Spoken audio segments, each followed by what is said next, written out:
मैं जल्दबाजी में शिमला स्टेशन पहुंचा। मुझे लगा कि शायद आज तो मेरी ट्रेन छूट ही जाएगी।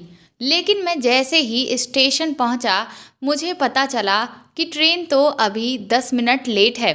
फिर मैंने आराम से अपना बुक किया हुआ डिब्बा ढूंढा और जैसे ही मुझे मेरा कोच मिला, मैं तुरंत ही अपने फर्स्ट एसी कोच में जाकर आराम से बैठ गया। पहले तो मैंने चैन की सांस ली। उसके बाद मेरी नज़र जब मेरे सामान पर पड़ी तो मैंने सोचा कि पहले सामान को ठीक से जमा दिया जाए। उसके बाद कुछ देर आराम करके कुछ खाने पीने का इंतज़ाम देखा जाए। मैं अपना सामान उठाकर ऊपर की रैक्स में रखने लगा कि तभी मेरी नज़र एक चीज़ पर पड़ी जो कि ऊपर वाली बर्थ के आखिरी किनारों पर बीचों बीच में फंसी हुई सी दिख रही थी।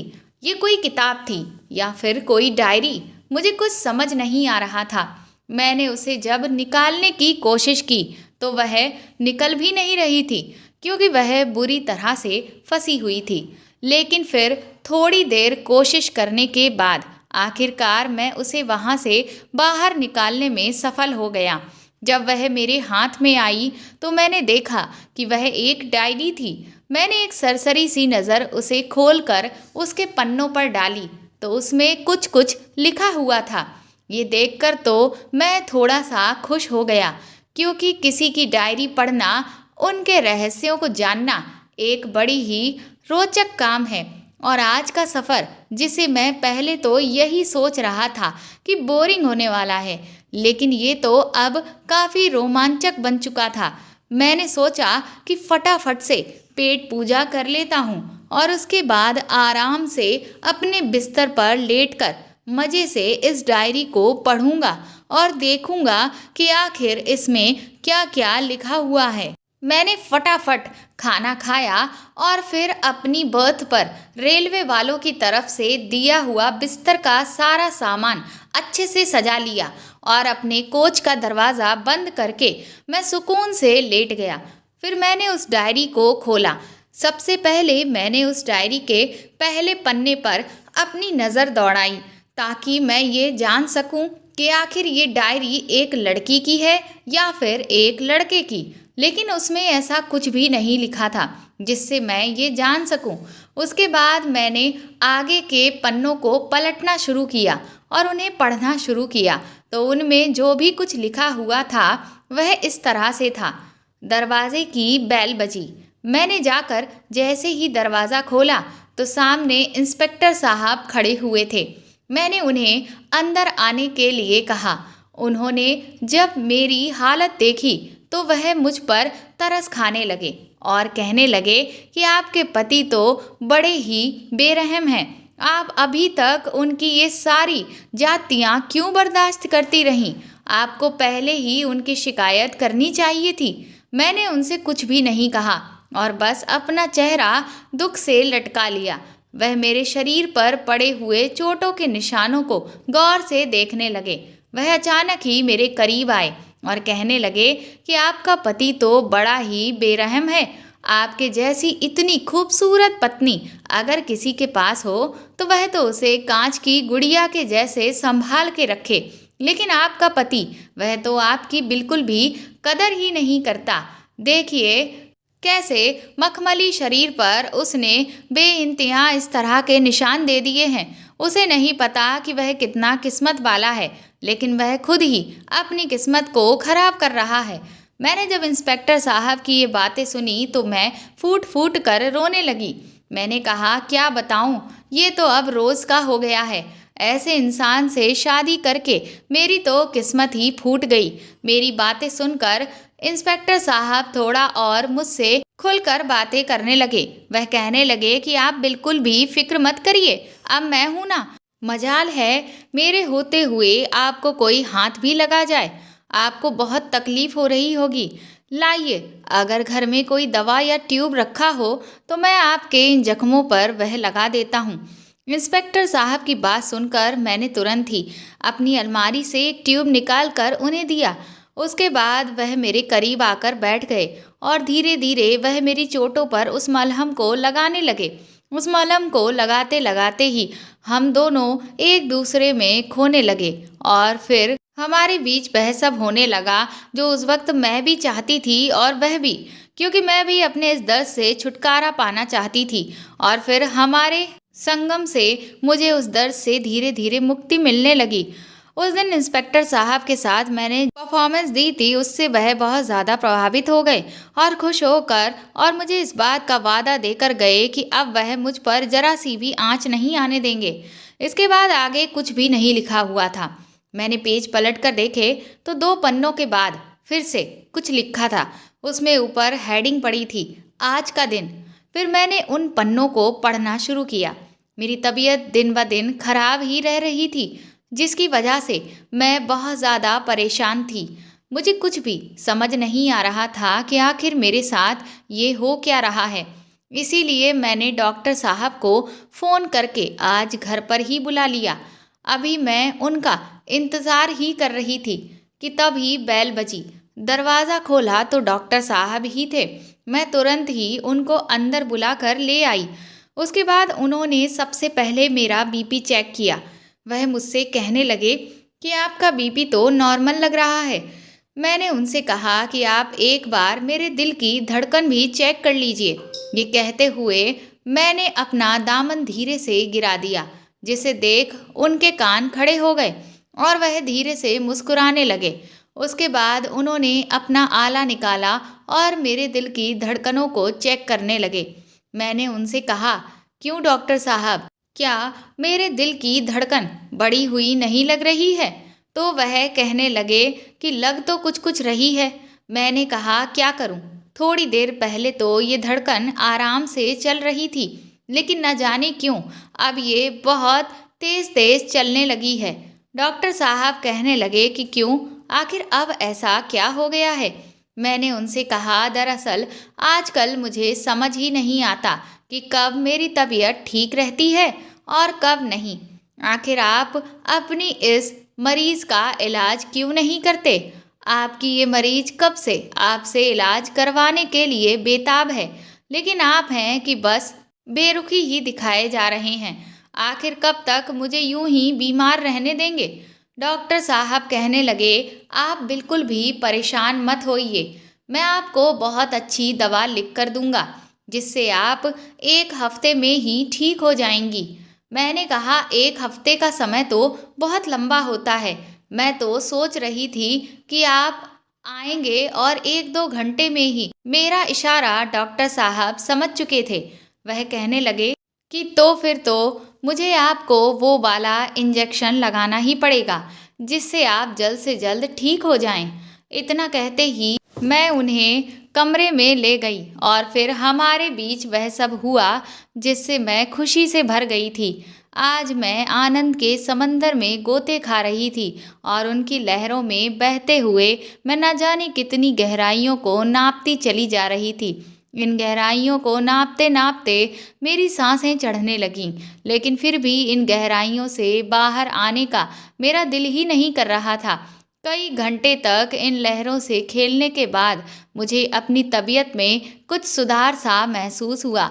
उसके बाद डॉक्टर साहब जब जाने लगे तो मुझसे बोले कि आज तो आपने मेरी तबीयत भी भली चंगी कर दी। मैंने कहा कि आप मुझे अपनी सेवा का मौका दें, मैं हर रोज़ आपकी तबीयत यूं ही भली चंगी कर सकती हूँ। यही सारी बातें भी यहीं पर ख़त्म हो गईं और इसके बाद फिर से अगले 2 पन्नों में कुछ भी नहीं लिखा हुआ था।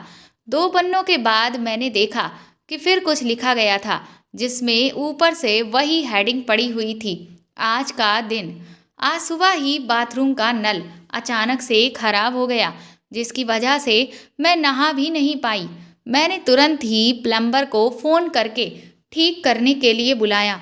आधे घंटे के अंदर ही प्लम्बर घर में आ चुका था। जब मैंने प्लम्बर को देखा तो उसे देखकर मेरे मन में उथल पुथल सी होने लगी। मैं उसे लेकर सीधा बाथरूम में चली गई। वह कहने लगा, भाभी जी आप बिल्कुल भी चिंता मत करिए, इसे तो मैं अभी 15 मिनट में ही ठीक करके दे दूंगा।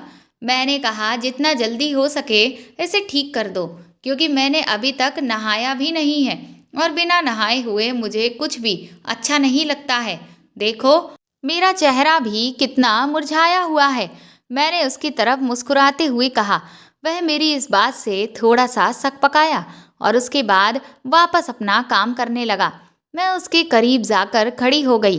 तभी जब वो नल को ठीक कर रहा था और उसने पाइपलाइन को जोड़ना शुरू किया कि उसमें से पानी की ढेर सारी बौछारें निकलने लगीं।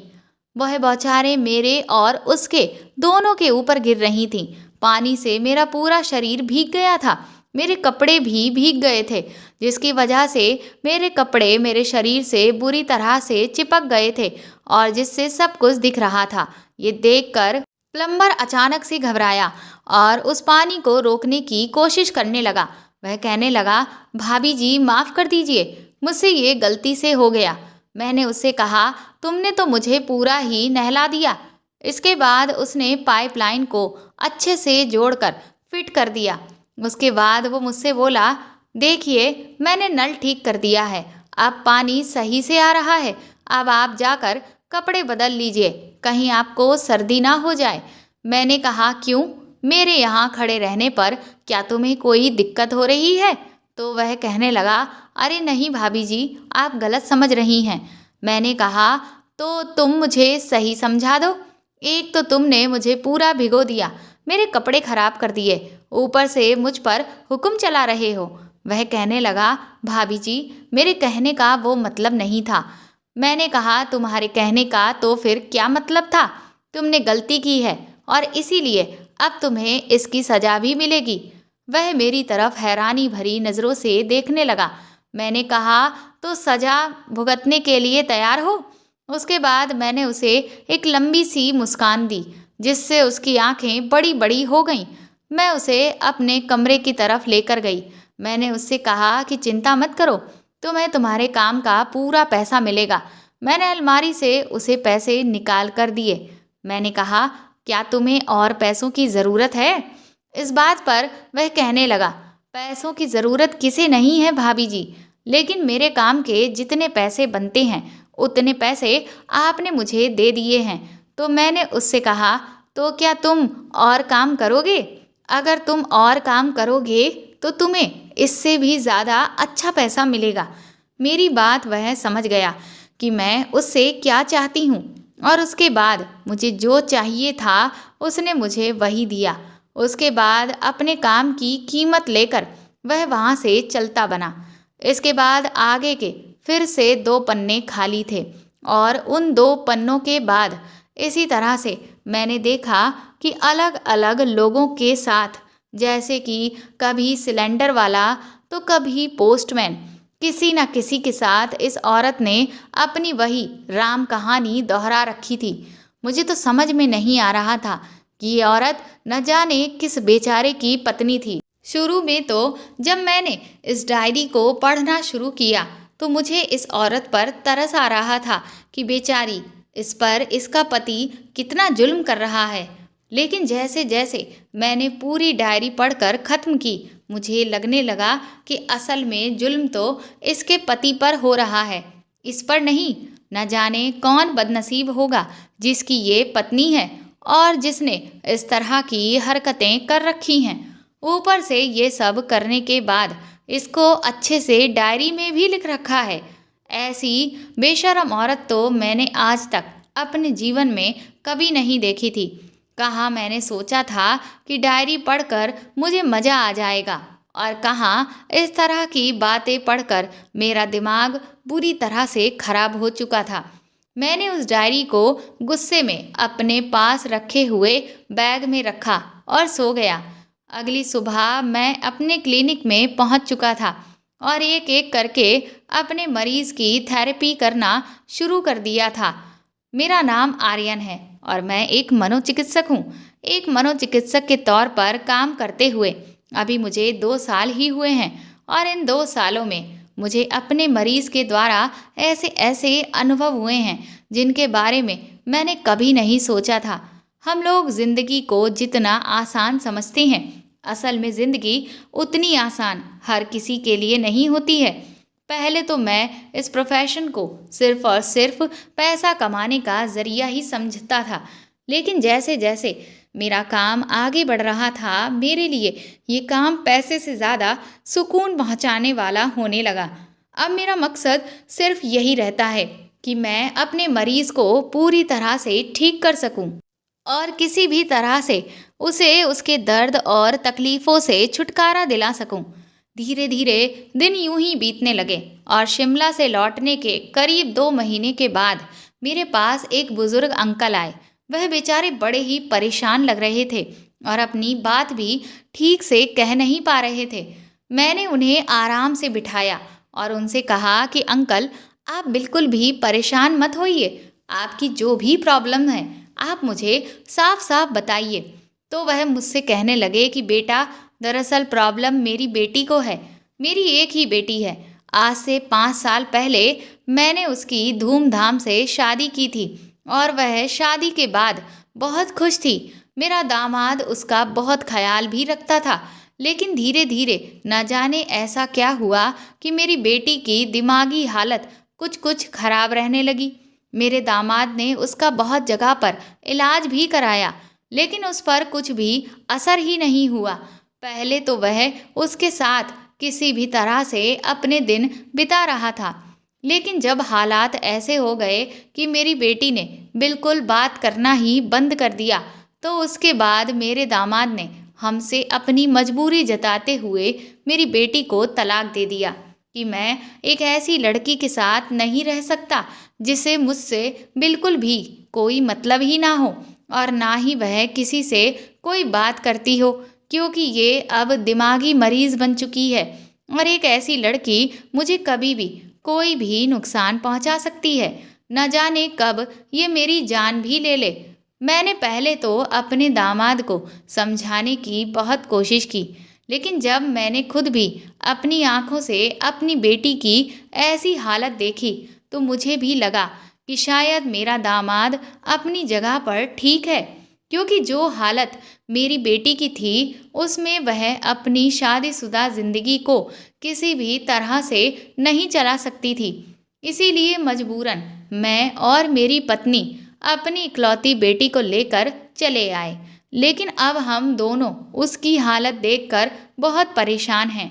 हमने उसका बहुत जगह पर इलाज कराया, लेकिन उसे कोई भी फायदा नहीं मिल रहा है। मेरे एक दोस्त ने तुम्हारे बारे में मुझे बताया। मैं बहुत उम्मीदें लेकर तुम्हारे पास आज आया हूँ, क्योंकि अब और जगहों पर जाने की ना तो मुझ में हिम्मत बची है और ना ही मेरे शरीर में ताकत बची है। अब इस बुढ़ापे में मेरी बस एक ही ख्वाहिश है कि मैं अपनी बेटी को हंसते खेलते और पहले की तरह खूब बातें करते हुए देखना चाहता हूँ। न जाने मेरी बच्ची को ऐसा क्या हो गया है कि अब वह एक जिंदा लाश बनकर रह गई है। मैंने उन अंकल से पूछा कि लेकिन अचानक से आपकी बेटी के साथ ऐसा क्या हो गया? क्या आपने उससे पूछा नहीं या आपकी पत्नी ने उनसे पूछने की कोशिश नहीं की? तो वो कहने लगे कि ऐसा नहीं है बेटा, मैंने और मेरी पत्नी ने, हम दोनों ने मिलकर बहुत कोशिश की। हमने कई बार उसे प्यार से भी समझाया कि बेटा, तुम्हारे मन में जो भी बात है वह हमें बता दो, या तुम्हारी ये हालत कैसे हुई हमें कुछ तो बताओ। लेकिन वह अपने मुंह से एक शब्द भी निकालने को तैयार नहीं है। हमें तो समझ ही नहीं आ रहा कि मेरी बेटी को न जाने क्या हो गया है। हमारे रिश्तेदार तो यहाँ तक कहने लगे हैं कि किसी ने मेरी बेटी पर जादू टोना करवा दिया है और इसीलिए उसकी ऐसी हालत हो गई है। मैंने उन अंकल से कहा कि आप बिल्कुल भी परेशान मत होइए। आप कल ही 11 बजे अपनी बेटी को मेरे पास लेकर आइएगा। इसके बाद अगले दिन ठीक 11 बजते ही वह अंकल अपनी बेटी को लेकर मेरे क्लिनिक में आ गए। जब मेरी नज़र उनकी बेटी पर पड़ी तो मैं उस पर से अपनी नज़र हटा ही नहीं सका। वह दिखने में बहुत ही प्यारी और खूबसूरत सी थी, लेकिन उसे देखकर ही पता चल रहा था कि जैसे वह बुरी तरह से डरी सहमी सी है। वह अजीब तरीके से कांप रही थी। उन अंकल ने अपनी बेटी को अपने पास ही बिठा लिया। कुर्सी पर बैठते ही उनकी बेटी ने अपने पापा का हाथ पकड़ लिया। मैं उसकी हर एक एक्टिविटी को नोटिस कर रहा था। अंकल ने अपनी बेटी से कहा, बेटा, ये डॉक्टर साहब हैं और ये तुम्हारा बहुत अच्छा इलाज करेंगे। मैंने तुरंत ही उनकी बेटी से पूछा, हेलो, आपका नाम क्या है? लेकिन उनकी बेटी ने ना तो मेरी बात का कोई जवाब दिया और ना ही मेरी तरफ देखा। वह लगातार अपनी नज़रें नीचे झुकाए देखती रही। मैं काफ़ी देर तक कोशिश करता रहा, लेकिन उसने ना तो मेरी किसी बात का जवाब दिया और ना ही अंकल की। मैंने फिर अंकल से कहा कि आप ऐसा करिए कि थोड़ी देर के लिए आप बाहर जाकर बैठिए। लेकिन जैसे ही मैंने ये शब्द कहे, तभी उनकी बेटी बुरी तरह से रोने लगी और उसने अपने पिता का हाथ कसकर पकड़ लिया। वह इस तरह से रो रही थी जैसे उसके साथ बहुत कुछ बुरा होने वाला हो। मैंने उसे प्यार से समझाने की कोशिश की कि आप बिल्कुल भी परेशान मत होइए, लेकिन उसे पैनिक होते हुए देखकर मैं भी कुछ देर के लिए घबरा गया। फिर मैंने अंकल से कहा कि ठीक है, आप यहीं बैठे रहिए। लेकिन काफ़ी देर तक कोशिश करने के बावजूद भी उनकी बेटी ने अपने मुंह से एक भी शब्द नहीं निकाला। 2 घंटे की कोशिश के बाद अंकल को मैंने उनके घर वापस भेज दिया। वह बेचारे बहुत ही निराश होकर मेरे क्लिनिक से अपने घर गए। पर मैंने बाद में उनको फ़ोन करके बोला कि आप बिल्कुल भी परेशान मत हो। शुरुआत में मरीज़ इस तरह का व्यवहार करता है, लेकिन जब आप उसे हर रोज़ मेरे क्लिनिक लेकर आएंगे तो उसे धीरे धीरे इन सब चीज़ों की आदत हो जाएगी। और जब वह मुझसे मिलेगी, हर रोज़ मैं उससे बातें करूँगा, तो मेरे प्रति उसके अंदर जो डर है वह पूरी तरह से खत्म हो जाएगा।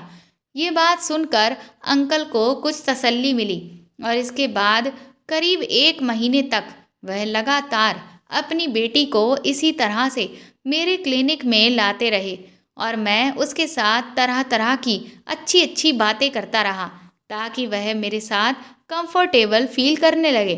इस 1 महीने में इतना फ़र्क तो आने लगा था कि अब उसे मुझसे बहुत ज़्यादा डर नहीं लगता था, क्योंकि फिर मैंने धीरे धीरे अंकल को क्लिनिक के बाहर भी बिठाना शुरू कर दिया था, जिससे उसे अब कोई भी दिक्कत नहीं हो रही थी। जबकि पहले दिन तो वह बुरी तरह से रो रही थी, लेकिन अभी तक मैं उसके मुंह से एक भी शब्द निकलवा पाने में कामयाब नहीं हो पाया था। फिर तकरीबन 1.5 महीने के बाद एक दिन एक चमत्कार हुआ। मैंने उस दिन भी रोज़ की तरह उससे पूछा कि तुम्हारा नाम क्या है, और इस 1.5 महीने में पहली बार उसने मुझे जवाब दिया कि उसका नाम रूही है। मैं बता नहीं सकता कि जब पहली बार मैंने उसकी आवाज़ सुनी और उसके मुंह से उसका नाम सुना तो मुझे कितनी खुशी हुई। मुझे तो ऐसा लग रहा था कि जैसे मुझे अपने जीवन की सबसे बड़ी उपलब्धि अब जाकर मिली है। इतनी खुशी तो मुझे तब भी नहीं हुई थी जब मैंने अपनी डिग्री को फर्स्ट डिवीज़न में पास किया था।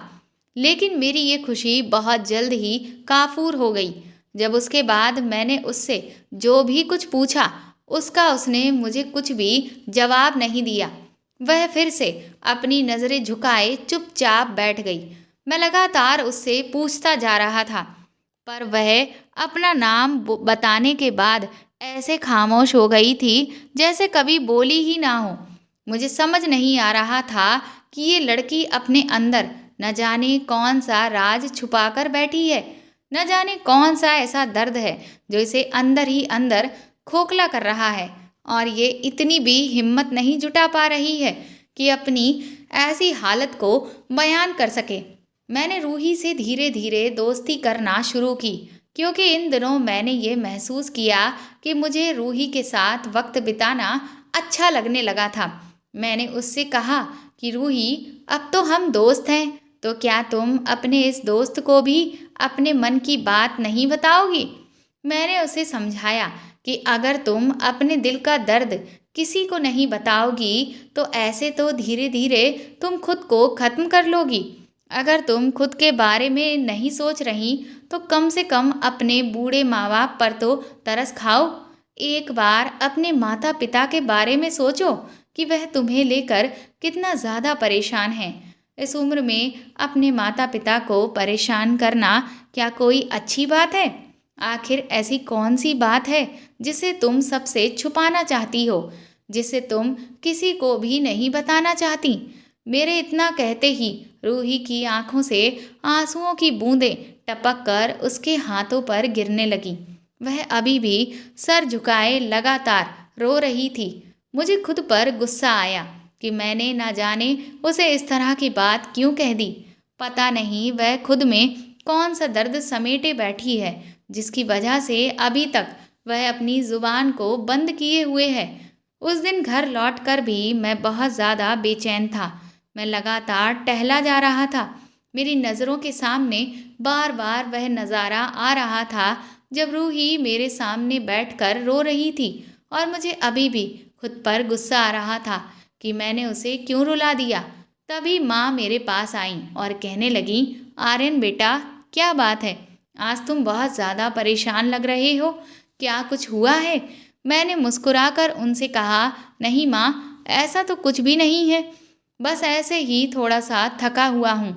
वह मुझसे कहने लगी कि अगर थकान लग रही है तो लेटकर सो जाओ, टहल क्यों रहे हो? मैंने कहा, बस मुझे थोड़ी सी बेचैनी हो रही है, इसीलिए आप आराम से जाकर सो जाइए, मैं भी थोड़ी देर में लेट जाऊंगा। वह मुझसे कहने लगी कि दरअसल मैं तुम्हें तुम्हारी शादी के लिए कुछ लड़कियों की तस्वीरें दिखाने लाई थी। उसके बाद वह मुझे कई सारी लड़कियों की तस्वीरें दिखाने लगी। मैंने भी बेमन से उन तस्वीरों को देखना शुरू किया, लेकिन ना जाने क्यों मैं जब भी किसी लड़की की तस्वीर देखता तो उसमें मुझे रूही का चेहरा ही नज़र आता। मैंने माँ से कहा कि अभी आप ये सब छोड़ दीजिए, मुझे अभी शादी नहीं करनी है। पर माँ कहने लगी कि मैं पिछले कई दिनों से तेरी यही बात सुनती चली आ रही हूँ, लेकिन अब बस बहुत हो गया। अब मैं तेरी एक भी नहीं सुनने वाली। या तो तुम कोई लड़की खुद से पसंद कर लो, और नहीं तो मैं खुद ही किसी लड़की को देखकर फैसला कर लूँगी और उसे अपनी बहू बनाकर ले आऊँगी। मेरी माँ गुस्से में मुझे धमकाकर अपने कमरे में चली गईं। इधर मैं रूही को लेकर बहुत ज़्यादा परेशान था। अब मुझे धीरे धीरे ये तो समझ आने लगा था कि मैं रूही को पसंद करने लगा हूँ, लेकिन जब तक वह ठीक नहीं हो जाती तब तक मैं उसे अपने दिल की बात भी नहीं बता सकता और उसे अपना जीवन साथी भी नहीं बना सकता था। मुझे कुछ भी करके उसे पूरी तरह से ठीक करना था। बहुत देर सोचने के बाद मेरे दिमाग में एक अच्छा विचार आया। अब मुझे कल सुबह का इंतज़ार था। अगली सुबह मैं एक नए जोश और उत्साह के साथ अपने क्लिनिक में पहुंचा। 11 बजते ही रूही अपने पिता के साथ मेरे क्लिनिक में आ पहुंची थी। उसके पिता उसे छोड़कर वापस चले गए।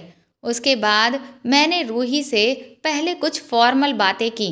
फिर मैंने उससे कहा कि कभी कभी हम जो बातें किसी से कह नहीं पाते हैं उन्हें हम लिख देते हैं। लिखने से हमारी बातें कोई जान भी नहीं पाता और हम अपने दिल का बोझ भी हल्का कर लेते हैं। ये कहते हुए मैंने बड़ी उम्मीद से उसके सामने एक पेपर और पेन रख दिया। अब मैं उलझन में था कि क्या रूही मेरी बात को समझते हुए अपने अंदर भरे हुए दर्द को इस कागज़ पर लिखेगी या फिर मेरी ये उम्मीद भी नाकाम हो जाएगी। 1-2 मिनट के बाद अचानक ही रूही ने उस पेन को उठा लिया। ये देखकर मैं बहुत खुश हुआ।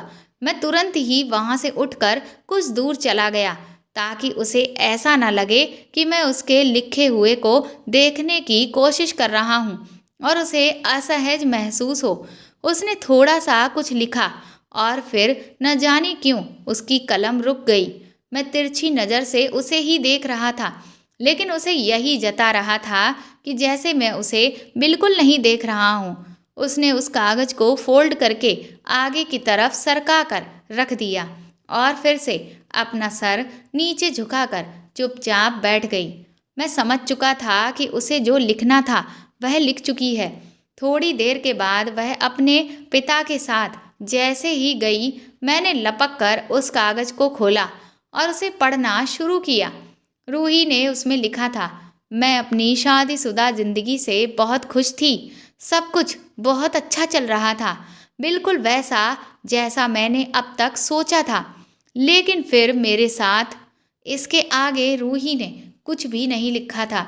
उसके इतना लिखने से मुझे कुछ भी फ़ायदा ही नहीं हुआ, क्योंकि जो मैं जानना चाहता था वह तो रूही ने लिखा ही नहीं।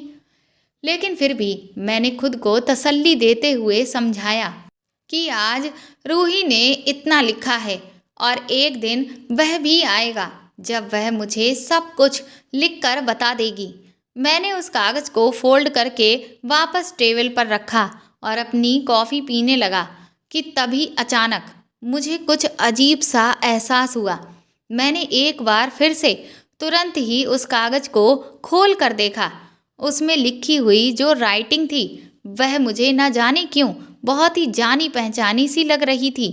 लेकिन मुझे याद ही नहीं आ रहा था कि इस राइटिंग को आखिर मैंने कहाँ देखा हुआ है। पर मुझे ये चीज़ बहुत अजीब लगी कि मैं तो रूही से अभी कुछ महीनों पहले ही मिला हूँ और उसने मुझे पहली बार ही कुछ लिख कर दिया है। तो फिर मुझे उसकी राइटिंग इतनी जानी पहचानी क्यों लग रही है? ऐसा क्यों लग रहा है कि जैसे इस राइटिंग को मैं पहले भी कहीं देख चुका हूँ। उस पूरा दिन याद करने के बाद भी मुझे याद ही नहीं आ रहा था कि मैंने इस राइटिंग को कहाँ देखा है। आज भी जब मैं घर पहुँचा तो बहुत ज़्यादा बेचैन था और माँ मेरे पास आज फिर से मेरी शादी की बात करने के लिए कुछ लड़कियों की तस्वीर लेकर आईं। मैंने उनसे कहा कि माँ, मेरा इस वक्त मूड बिल्कुल भी ठीक नहीं है, इसीलिए आप इन तस्वीरों को अभी रख दो, मैं थोड़ी देर के बाद देख लूँगा। माँ भी समझ गईं कि शायद मैं किसी बात से परेशान हूँ, इसीलिए वह मुझसे बोली कि मैं इन तस्वीरों को इस डायरी में रख देती हूँ। जब तुम्हारा मूड ठीक हो तो तुम इन तस्वीरों को देख लेना। मैंने उनसे कहा ठीक है। उसके बाद मैं चुपचाप अपने बिस्तर पर बैठ गया। तभी अचानक मेरे जहन में माँ के शब्द गूंजे जिसमें उन्होंने डायरी का जिक्र किया। तब जाकर मुझे कहीं याद आया कि रूही की राइटिंग तो वह डायरी जो मुझे शिमला से आते वक्त ट्रेन में मिली थी उससे मैच कर रही है। मुझे लगा कि कहीं ये मेरा वहम तो नहीं, इसीलिए मैं हड़बड़ा कर तुरंत ही उस डायरी को ढूंढने लगा। लेकिन अब मुझे याद ही नहीं आ रहा था कि मैंने वह डायरी कहाँ रख दी। फिर मैं सोचने लगा कि उस डायरी को पढ़कर तो मेरा दिमाग खराब हो गया था, तो कहीं मैंने गुस्से में आकर उस डायरी को फेंक तो नहीं दिया। अब तो मुझे समझ ही नहीं आ रहा था कि मैं क्या करूं, क्योंकि मैं पक्के तौर पर भी नहीं कह सकता था कि उस डायरी में जो लिखावट थी वह रूही की ही थी। काफ़ी देर ढूंढने के बाद आखिरकार मुझे वह डायरी मेरे एक बैग में पड़ी हुई मिल गई। मैंने तुरंत ही उस डायरी में लिखी हुई राइटिंग और रूही के लिखे हुए कागज़ की राइटिंग को जब मैच किया तो सच में वह दोनों राइटिंग आपस में पूरी तरह से मेल खा रही थीं। इसका मतलब ये साफ था कि वह डायरी रूही ने ही लिखी थी और इसका मतलब उस डायरी में जो कुछ भी लिखा हुआ था वह सब रूही के बारे में ही लिखा था। मुझे तो यकीन ही नहीं आ रहा था कि उसमें जो भी बातें थीं वह सब रूही से जुड़ी हुई थीं। क्या रूही इस तरह की हरकतें कर सकती है? मेरे दिल और दिमाग में एक तरह की जंग छिड़ गई। मेरा दिमाग मुझे यही कह रहा था कि जो सामने दिख रहा है सच वही है। इसका मतलब उस डायरी में उस औरत ने अपने जो भी काले कारनामों के बारे में लिख रखा था वो और कोई नहीं, रूही ही थी। पर दिल ये मानने को तैयार ही नहीं था कि मेरी रूही ऐसा कुछ भी कर सकती है या वह एक चरित्रहीन औरत है। लेकिन सच को झुठलाया नहीं जा सकता और जो मुझे सामने दिख रहा था उससे साफ साफ यही साबित होता था कि रूही ने ही उस तरह की सारी चीज़ें की हैं और शायद ऐसा हुआ है कि उसकी इन सारी हरकतों के बारे में उसके पति को पता चल गया होगा और फिर जब उसने उसको उसकी गलतियों का एहसास दिलाया होगा उस गिल्ट से वह बुरी तरह से भर गई होगी और शायद इसीलिए उस गिल्ट की वजह से ही आज उसकी ये हालत हो गई है। ये सोच सोच कर मेरा सर दर्द से फटने लगा था। मैंने रूही को लेकर बहुत सपने सजा लिए थे। मैं उसे अपना जीवन साथी मान चुका था, लेकिन रूही ऐसी होगी ये मैं कभी सपने में भी नहीं सोच सकता था। अगले दिन गुस्से में मैं क्लिनिक पहुंचा और अपने साथ उस डायरी को लेकर भी गया। लेकिन जब रूही क्लिनिक में आई तो मैंने खुद को थोड़ा सा काबू में किया, क्योंकि मैं उस वक्त एक डॉक्टर था। मैंने रूही से कहा कि मुझे अच्छे से पता है कि तुम अब तक किसी से कुछ भी क्यों नहीं बोल पा रही हो। मेरी ये बात सुनते ही पहली बार रूही ने मेरी तरफ नज़र उठाकर देखा था। उसका चेहरा उदासी से भरा हुआ था। उसे ये सब बोलते हुए मेरी खुद की आंखों में भी आंसू आ गए थे। उसके बाद मैंने धीरे से अपने बैग से उसकी वो डायरी निकालकर उसके हाथों में रख दी, जिसे देखकर उसके हाथ बुरी तरह से कांपने लगे।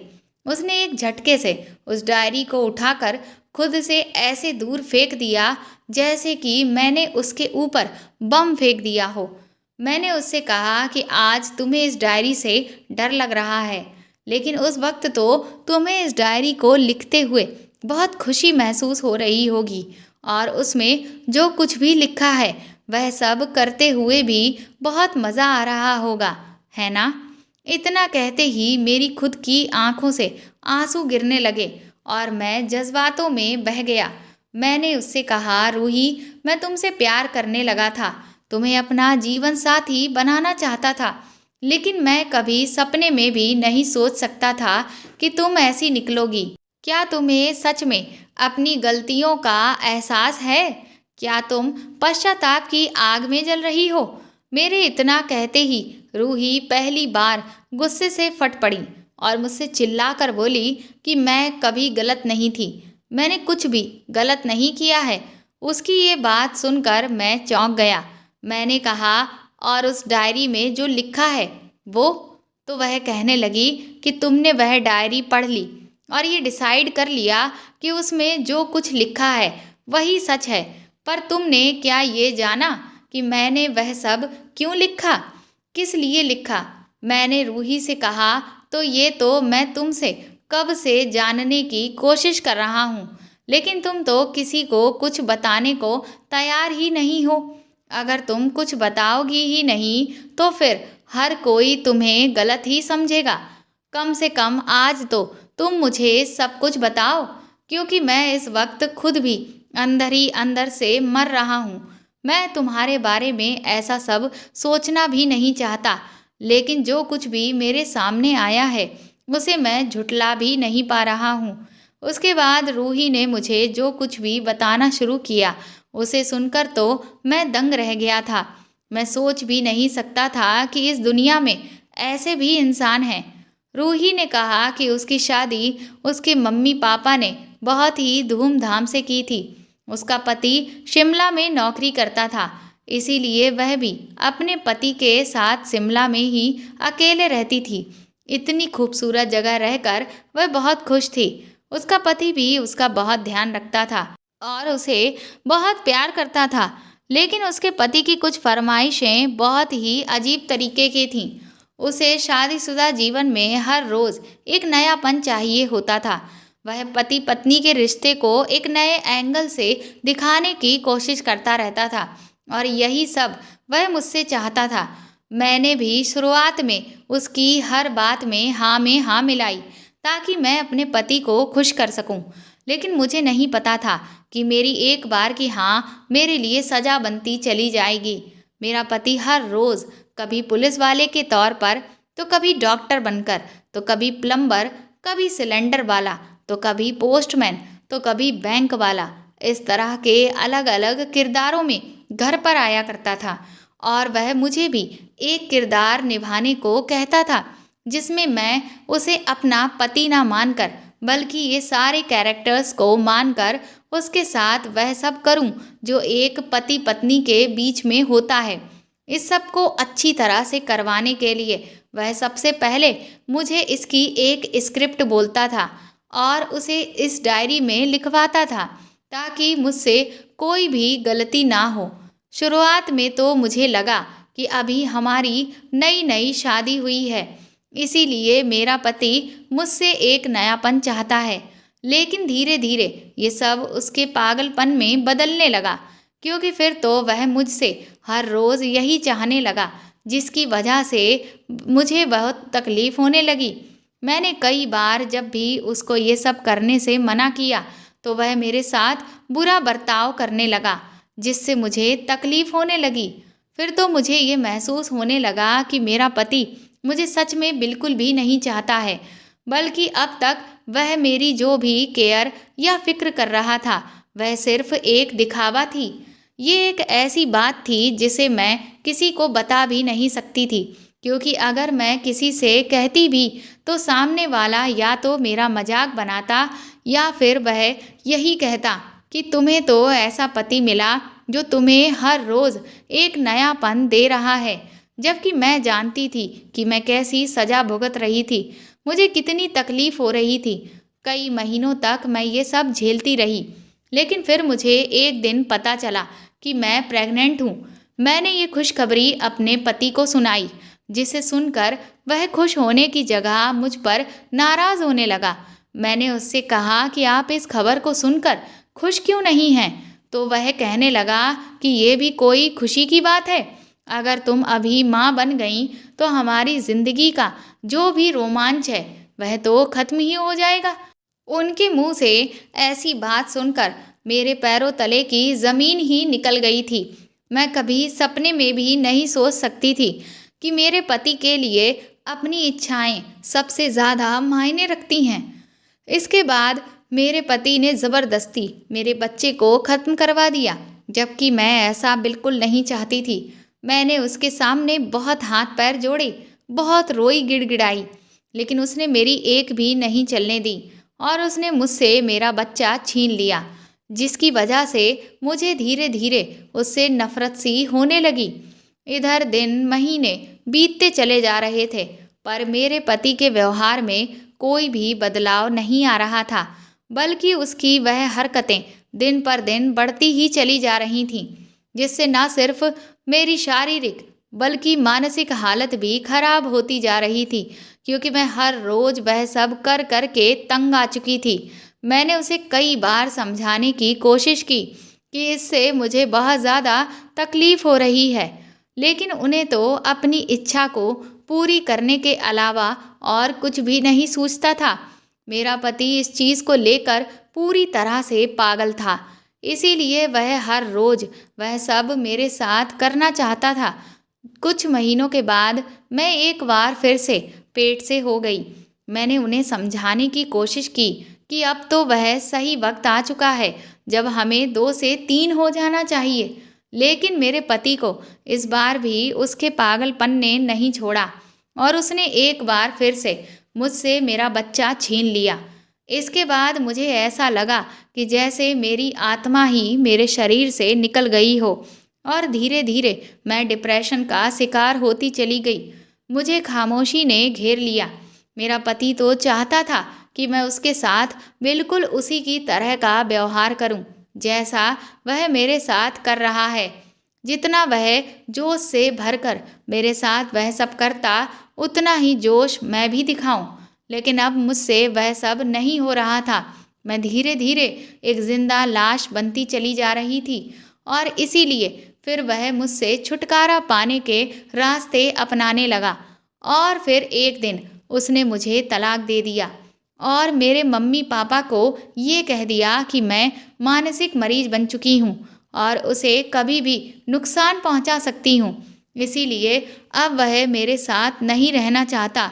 इसके बाद मैं अपने माँ बाप के साथ उनके घर लौट आई। उन्होंने मुझे बहुत बार पूछने की कोशिश की कि आखिर मेरी ऐसी हालत होने के पीछे वजह क्या है, लेकिन मैंने अपने अतीत में जो कुछ भी झेला था उसकी वजह से मैं इतना ज़्यादा शर्मिंदा थी कि मैं इस बारे में किसी को कुछ भी नहीं बता सकती थी कि मेरे साथ मेरी शादी के दरमियान क्या क्या हुआ है। मैं तो वह बदनसीब औरत हूँ जो अपने बच्चों को नहीं बचा पाई। ये कहकर रूही फूट फूट कर रोने लगी। मैंने तुरंत ही आगे बढ़कर रूही को गले से लगा लिया। फिर मैंने उसे शांत कराकर पानी पिलाया। मैंने कहा, तुमने बहुत कुछ झेला है, लेकिन अब वक्त आ गया है कि जिसने तुम्हारे साथ ये सब किया और तुम्हें आज इस हालात में पहुंचाया है, उसे उसके किए की सजा मिले। ये सुनकर रूही बुरी तरह से घबरा गई। वह मेरा हाथ पकड़कर कहने लगी कि नहीं आर्यन, तुम ये बात किसी को भी नहीं बताओगे, नहीं तो मैं कहीं की भी नहीं रहूंगी। हर कोई मुझे ही दोष देगा, मुझे ही गलत नज़रों से देखेगा। अगर सबको पता चल गया कि मेरे साथ ऐसा हुआ था, तो ना जाने लोग मेरे साथ कैसा बर्ताव करेंगे। मैंने रूही से कहा कि तुम लोगों की चिंता बिल्कुल भी मत करो, तुम्हारे साथ मैं हूं ना। जब मैंने उसके हाथ को अपने हाथों में लेकर थामा, तो उसकी आंखों में मुझे एक विश्वास की उम्मीद नजर आई। उसके बाद उसने अपने आंसुओं को पोंछ लिया। मैंने 2 दिन के अंदर अंदर ही पुलिस में जाकर रूही के पति के खिलाफ शिकायत दर्ज कराई। उसके बाद रूही के मेडिकल टेस्ट हुए, जिसके आधार पर उसकी जो भी मेडिकल कंडीशंस थीं, वह सारी सामने आ गईं। शिमला के जिस अस्पताल में उसके पति ने उसके बच्चों के साथ वह सब करवाया था, वहाँ की भी सारी रिपोर्ट्स को पुलिस ने जाकर निकलवा लिया, जिसके आधार पर रूही के पति को गिरफ्तार कर लिया गया और उस डॉक्टर को भी, जिसने रूही के पति के कहने पर ये सब किया। जब रूही के पति से पुलिस ने बहुत ही सख्ती से पूछताछ की, तो उसने सारा सच उसके सामने उगल कर रख दिया, जिसके आधार पर उसे कड़ी से कड़ी सजा सुनाई गई और आज वह सलाखों के पीछे अपने किए की सजा भुगत रहा है। इस सब के बाद मुझे बहुत ज़्यादा सुकून मिला और फिर मैंने घर लौटकर माँ से कहा कि माँ, आपने कहा था ना कि या तो मैं खुद ही आपकी बहू पसंद कर लूँ, नहीं तो आप ही खुद की पसंद की बहू ले आएंगी। तो फिर अब वक्त आ गया है जब आप अपने बेटे की पसंद की बहू को घर लेकर आएं। मेरी ये बात सुनकर माँ बहुत खुश हो गई। उसके बाद मैंने उन्हें रूही के बारे में सब कुछ बता दिया, जिसे सुनकर मेरी माँ भी बहुत रोई। लेकिन फिर वह मुझसे कहने लगी कि बेटा, क्या ये शादी सही रहेगी? मैंने माँ को समझाया कि आप किसी भी चीज़ की फिक्र मत करिए। मेरी माँ ऊंचे विचारों की इंसान थी। वह मेरी भावनाओं को समझ चुकी थी कि मेरी खुशी सिर्फ और सिर्फ रूही के साथ ही है। इसीलिए थोड़ी सी उलझन के बाद वह इस शादी के लिए तैयार हो गईं और बस कुछ ही दिनों के बाद मैं रूही को अपने घर अपनी अर्धांगिनी बनाकर ले आया। आज मैं और रूही अपने शादीशुदा जीवन में बहुत खुश हैं। शादी के बाद एक दिन मैं और रूही जब शाम को एक साथ बैठकर आराम से चाय पी रहे थे, तो उसने मुझसे पूछा, आर्यन जी, मेरे मन में ये सवाल बहुत दिन से है कि आपको वह डायरी आखिर कैसे मिली थी, जबकि वह डायरी तो जब मैं पापा के साथ शिमला से वापस यहाँ आ रही थी, तो मैंने उसे ट्रेन में ही निकाल कर फेंक दिया था, क्योंकि मेरे शिमला से आते वक्त न जाने कब मेरे पति ने उस डायरी को मेरे ही सामान में रख दिया। और जब ट्रेन में मैंने उस डायरी को अपने सामान में रखा हुआ देखा, तो मैं गुस्से से बुरी तरह से भर गई थी। मुझे उस डायरी से नफरत थी, इसीलिए मैंने उस डायरी को वहीं पर फेंक दिया। पर फिर वह आपको कैसे मिली? तब मैंने रूही को बताया कि दरअसल मैं शिमला में एक सेमिनार में शामिल होने के लिए गया था और फिर जब मैं वहाँ से ट्रेन से वापस आ रहा था, तो जो ट्रेन का कोच मैंने बुक किया था, मुझे ये वहीं पर मिली थी। और फिर मैंने उस वक्त तो उत्सुकतावश इस डायरी को पढ़ा था, लेकिन मुझे क्या पता था कि एक दिन उस डायरी को लिखने वाली मेरे साथ बैठकर यहाँ चाय पी रही होगी। मेरे इतना कहते ही रूही खिलखिलाकर हंसने लगी और उसे हंसता हुआ देखकर मुझे जो सुकून मिल रहा था, उसे मैं शब्दों में बयान नहीं कर सकता। सच में, हम जिसे दिल से प्यार करते हैं, उसकी खुशी हमारे लिए सबसे ज़्यादा मायने रखती है। ये जीवन में मैं पहली बार महसूस कर पा रहा था। दोस्तों, अपने जीवन साथी की कदर करें।